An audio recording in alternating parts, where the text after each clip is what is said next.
Hello everyone! Olá para todos, sejam bem-vindos a mais um short video, ou seja, um vídeo pequeno sobre língua inglesa dentro de linguagens, códigos e suas tecnologias. Então, aqui na área de linguagem, estamos sempre falando em comunicação. No vídeo passado, eu falei um pouco sobre técnicas de leituras quando a gente não domina completamente a língua inglesa. São técnicas que até mesmo grandes empresários utilizam quando eles precisam aprender inglês rapidamente, principalmente para preencher um documento, fechar negócios. A primeira técnica que nós vimos foi a busca pelas palavras cognatas, que são palavras que se parecem com o português na escrita, na pronúncia e no significado. Falamos também sobre as palavras falso-cognatas ou false friends, que nós precisamos estudá-las para não sermos confundidos por elas.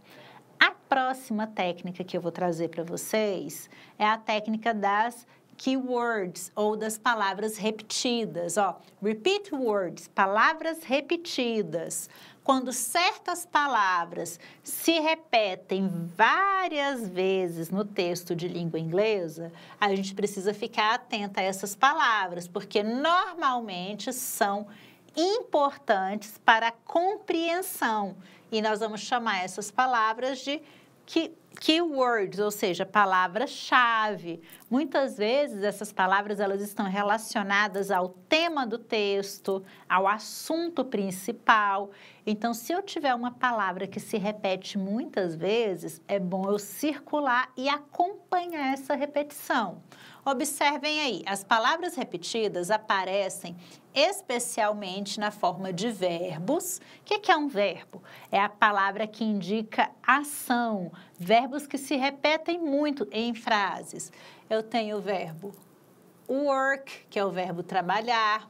Eu tenho o verbo to be, que ele pode aparecer como are, is, ou na primeira pessoa, que é o am. Esse verbo, ele aparece muitas vezes indicando o tempo verbal da frase, quando ele está no tempo presente, ou no tempo passado, que é was e were. É importante a gente observar essas repetições, porque ela indica o tempo da frase, indica quem é o sujeito, sobre quem que eu estou falando. Por exemplo, se eu tenho uma frase que começa com I am, eu sei que ela está em primeira pessoa. Se eu tenho uma frase que começa com I have, eu estou falando de relações de posse, que o verbo have é o verbo ter, no tempo presente. Se aparece muito a expressão I had, eu tinha, eu tive, é passado. Então, esses verbos, eles podem se repetir e eles dão o ritmo da leitura, porque são as palavras que vão indicar ação ou estado na frase. Além dos verbos, eu vou encontrar a repetição de alguns substantivos. Normalmente, quando o substantivo se repete muito, ele é o nome de uma pessoa, ele é o nome de um lugar, ele está identificando o objeto principal daquele texto. Se o texto ele fala de carros, provavelmente o substantivo que mais será repetido será a palavra car, ou os pronomes que se referem ao objeto, que é o it, certo? Se eu estou falando de cachorro, o substantivo que mais vai aparecer vai ser o substantivo dog e os pronomes que fazem referência a ele.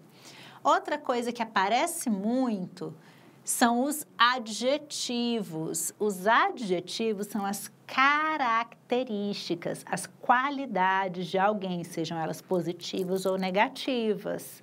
Então, se uma qualidade, se uma característica aparece muitas vezes, é porque o significado do texto está ligado àquele adjetivo.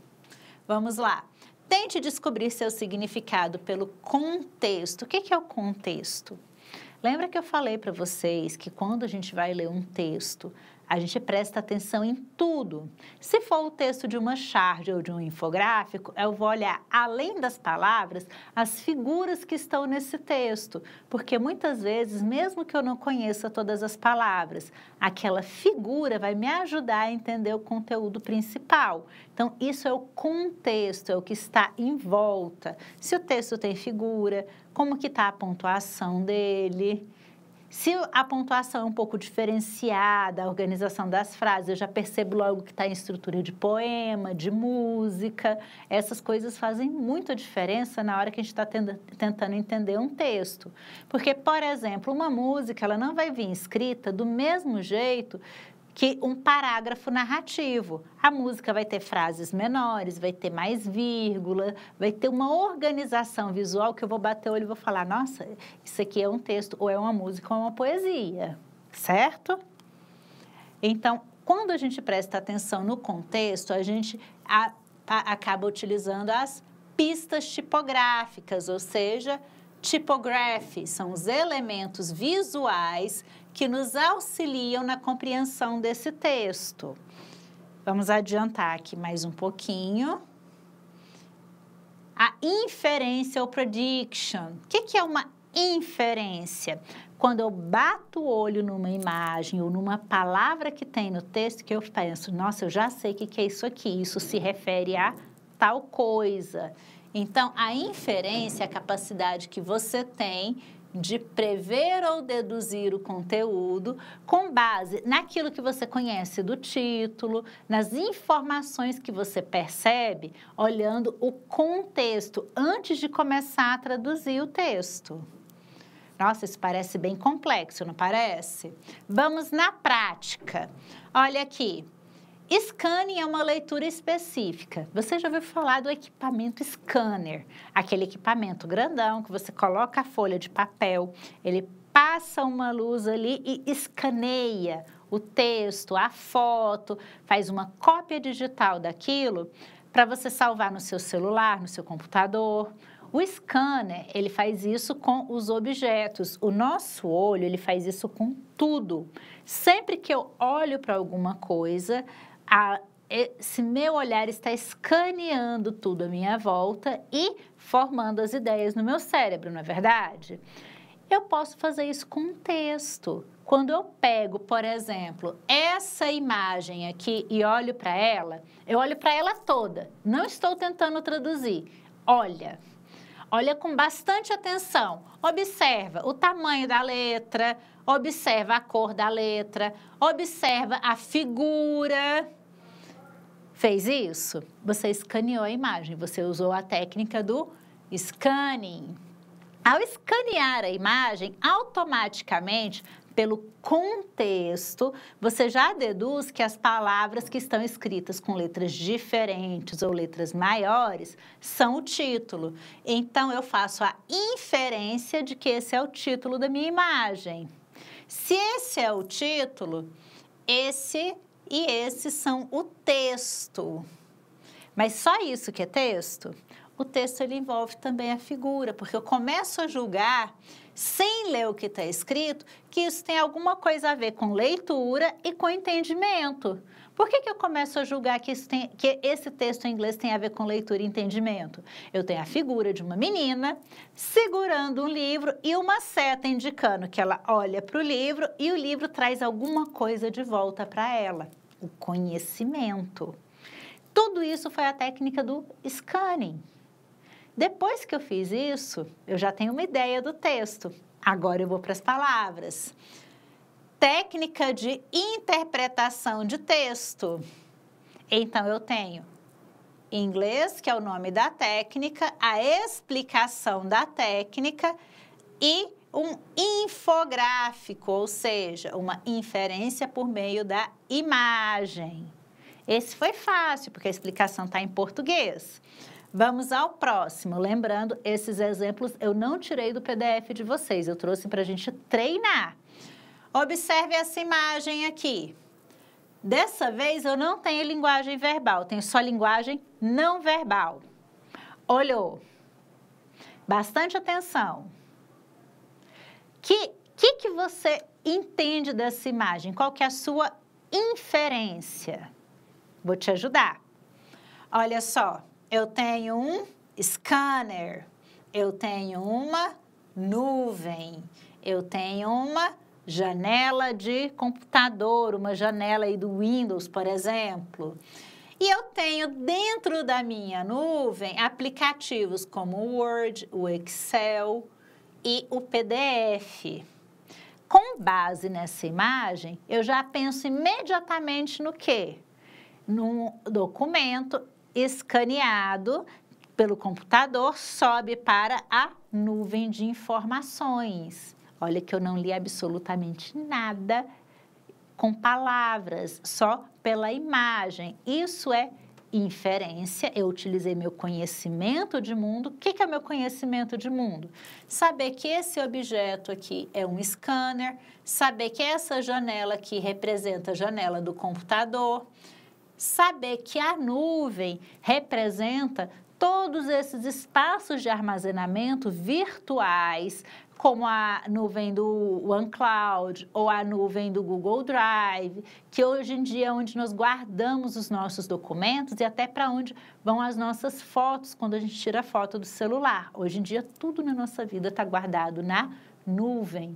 Então, todo esse conhecimento, eu vou chamar ele de inferência.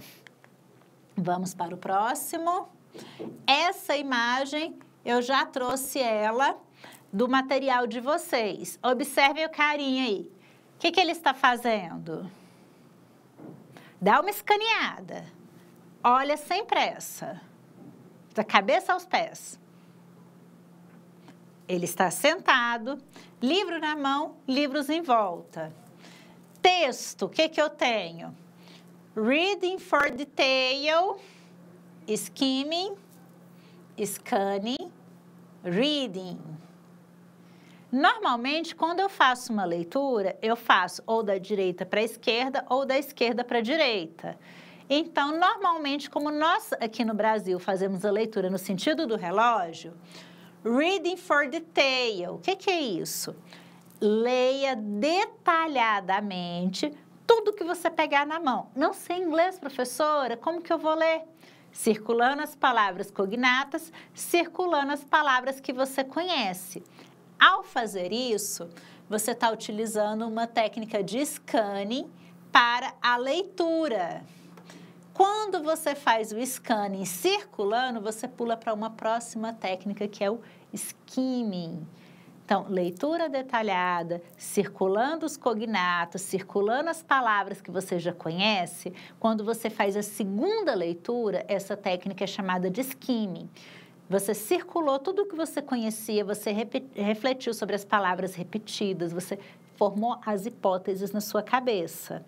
Quando você faz a segunda leitura, sua cabeça se abre, é como se você começasse a entender o texto. Você vai entender tudo no texto? Não, mas a maior parte da informação você vai conseguir mesmo sem um dicionário. Por isso que essa é uma técnica que até empresários, quando precisam, utilizam para aprender inglês rapidamente. Leitura detalhada, circular as palavras cognatas, circular as palavras repetidas, circular as palavras que eu conheço, ler uma segunda vez de forma detalhada. A partir daí, você está pronto para responder as questões.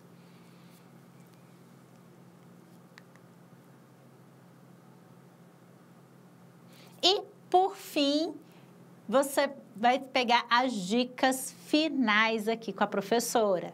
Sempre, eu falei em circular, mas você também pode sublinhar as palavras cognatas, as palavras que se repetem. E dica final, não se preocupe demais com as palavras que você não conhece, porque quando a gente fica muito nervoso, preocupado, eu não conheço essa palavra, eu não conheço essa palavra, eu não conheço essa palavra, a gente trava. A gente tem uma coisa chamada filtro afetivo. Esse filtro é como se fosse uma resistência natural. Quando a gente começa a falar, isso é difícil demais, eu não dou conta. Esse filtro afetivo é o maior inimigo da gente na hora que a gente está fazendo uma prova de inglês. Se eu ficar muito preocupado com o que eu não sei, eu vou esquecer o que eu sei. Então, ao invés de ficar preocupado com as palavras que você não conhece, foca primeiro naquilo que você entende. Faz anotação no cantinho, relembra daquela palavra. Como eu disse, na hora que a gente faz isso, a nossa mente se abre por completo e a gente começa a entender a maior parte do texto. E aquela palavra que a gente não conhece, ela deixa de ser um problema. Porque se eu sei a maior parte do que está escrito, não saber uma palavra ou duas não vai me atrapalhar na hora de responder as questões, ok? Então, é isso que eu tinha para vocês hoje no nosso short vídeo.